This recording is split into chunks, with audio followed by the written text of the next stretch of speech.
a little background on this workshop that the seminar evolved from. In the early 2000s, Ruth Strebler and I proposed to the National Science Foundation that we conduct a series of workshops and year-long projects for engineering faculty in engineering education research. And the project was funded, about $1 million US for this 3-year project. It was a gamble though, because we didn't know if anyone would come. We had the sense that there was interest.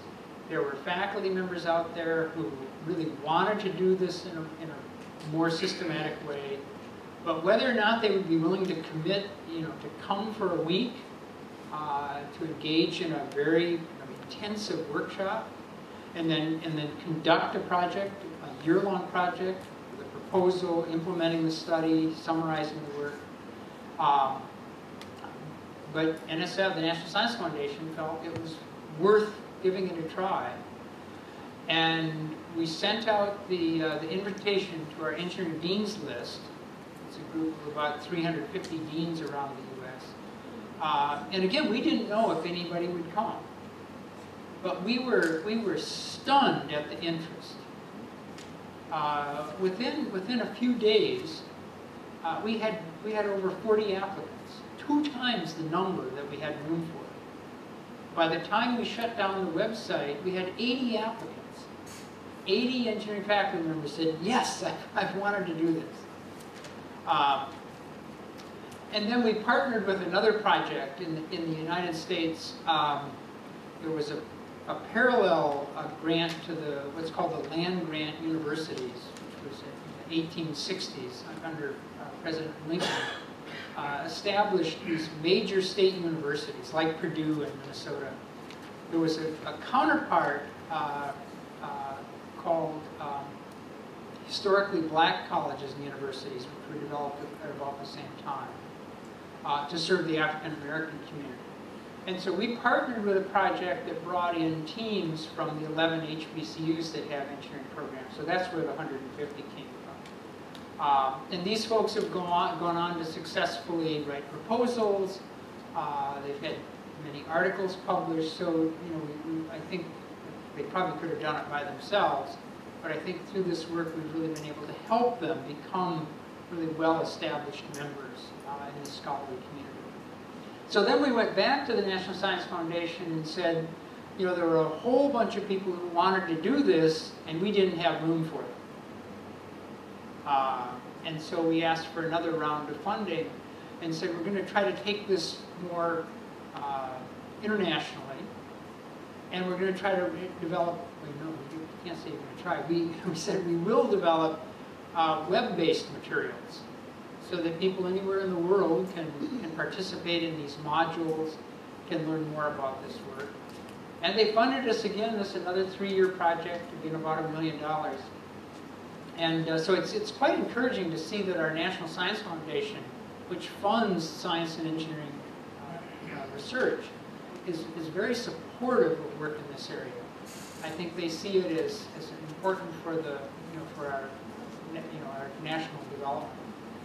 And so we've developed 5 short courses. We commissioned experts in the area to develop courses. The workshop that those of you who participate in after this is the introduction to work in this area. It's the one that precedes these 5 short courses. And we've piloted that in several places. We're going to work with the Nano Hub at Purdue. So we'll have the RREE Hub. It will be an internet-based place where you can go for resources. There will be social networking kinds of ways of interacting with one another, getting to know people around the world who are interested in this kind of work. And again, so the bottom line really is to develop a community of practice, people around the world who are interested in this kind of work. One of the principal resources, and I think many of you have seen this, that we're using for for the research in this area is a document that was produced by the National Academies in the U.S., National Research Council, called Scientific Research in Education. And they're arguing that you need to pose significant questions that can be investigated empirically, link theory to relevant, or research to relevant theory, use methods that permit direct investigation of the question, provide a coherent, explicit chain of reasoning, replicate and generalize, disclose research, and encourage scrutiny and critique. Now, to what extent do these 6 guidelines apply to research in any area? Is research in theoretical physics any different from this set of principles? So why don't you take a moment, turn the person next to you, and talk about what's the applicability of these principles to research in technical disciplines. Is it similar? Are there other considerations? Are they the same? What do you think? So take a couple minutes and how applicable are these 6 guidelines to research in general, and especially in technical disciplines?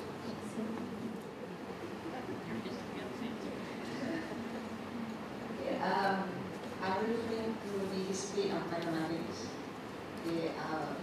Since just now whether we will follow this kind of research, and I say it depends. It depends on the focus of research.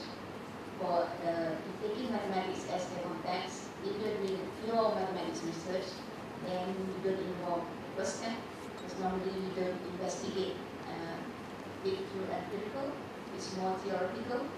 But if you go for the application, say trying to build a mathematical model, then all the 6 steps apply. Perhaps even for more theoretical work, posing a significant question is still part of it? Yes, but it just is not investigated empirically, it's investigated theoretically. Excellent point. I love that response. And you can.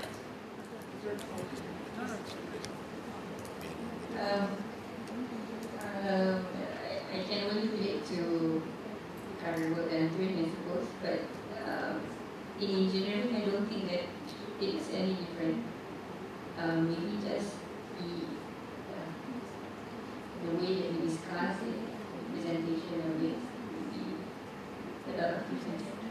I mean, in this current transition between engineering and engineering education, the confusion is about how you write and how you think about the methods.